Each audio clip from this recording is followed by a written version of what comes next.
Hey, so this is how to make a very clean version, organic gluten-free version of hot cocoa that tastes even better than anything I've ever had. So to start, I warm up some water. You can choose the amount. So while that warms up, let me tell you about what else we have here. I have some cacao powder. You're just going to put in a little bit. A little bit goes a long way. Dark chocolate is so much better for you than regular chocolate. The ingredients, should have found that before I showed you. Here we go. The ingredients are right here. So just the cacao powder and nothing else, and it's organic. And then, because I'm feeling super wild, I use these marshmallows. You could totally make your own. Danielle Walker has a great recipe for ones. Or they also have the same brand during Christmas season.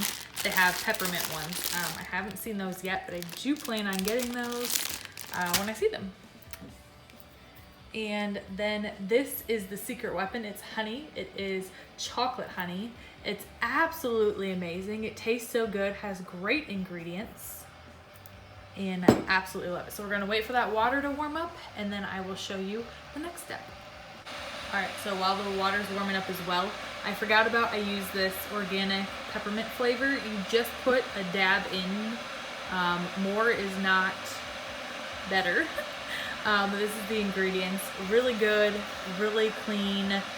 This recipe, once you make it, your family will love it, and you will be glad to be sharing it with them. So that is just about done, and we're gonna pour that into the mug now.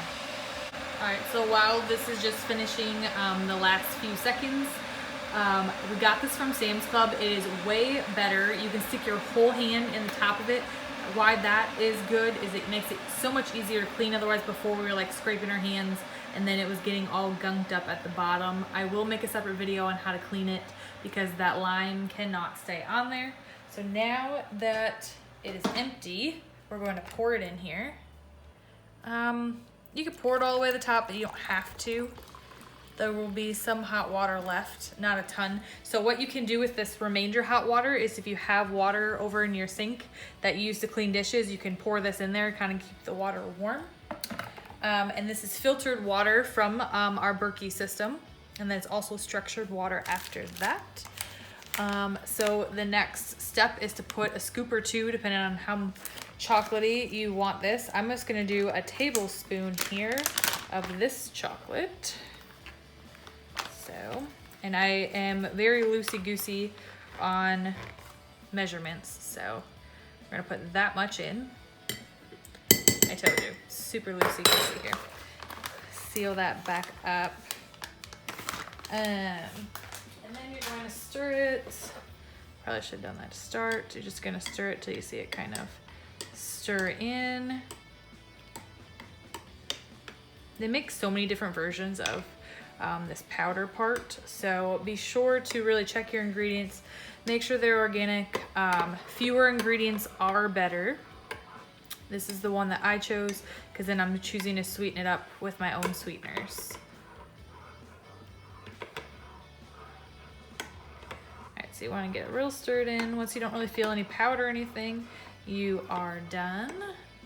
Alright, and then rinse off your spoon, because the next part is you're going to be getting some of this chocolate honey. I find 2 scoops, 2 tablespoons is better than 1. Of course, less can be more.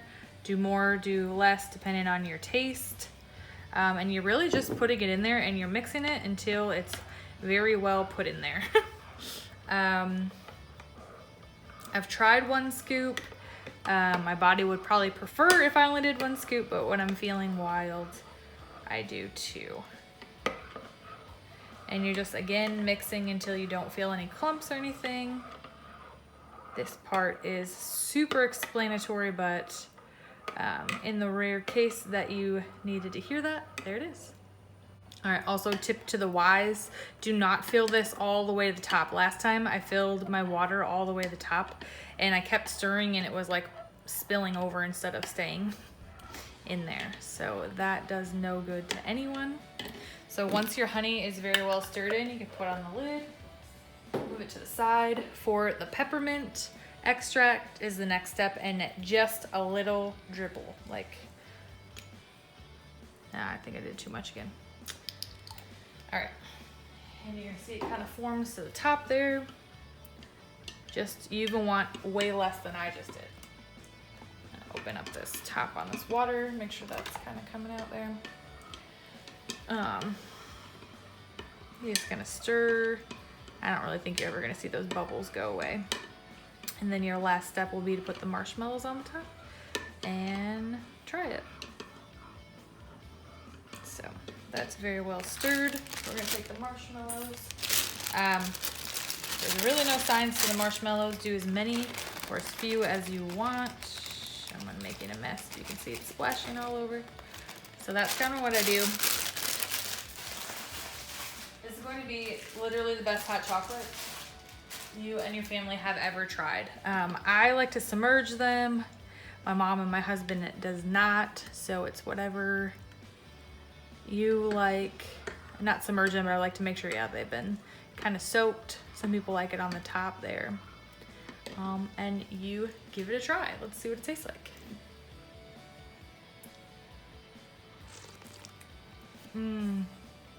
Oh man, it's really good, you guys. So good. So that is my hot chocolate recipe. Thank you so much for watching.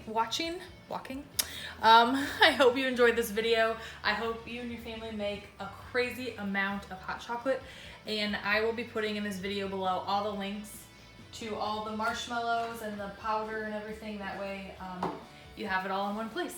Thank you so much for watching. Have a great rest of your day. Take care. Bye.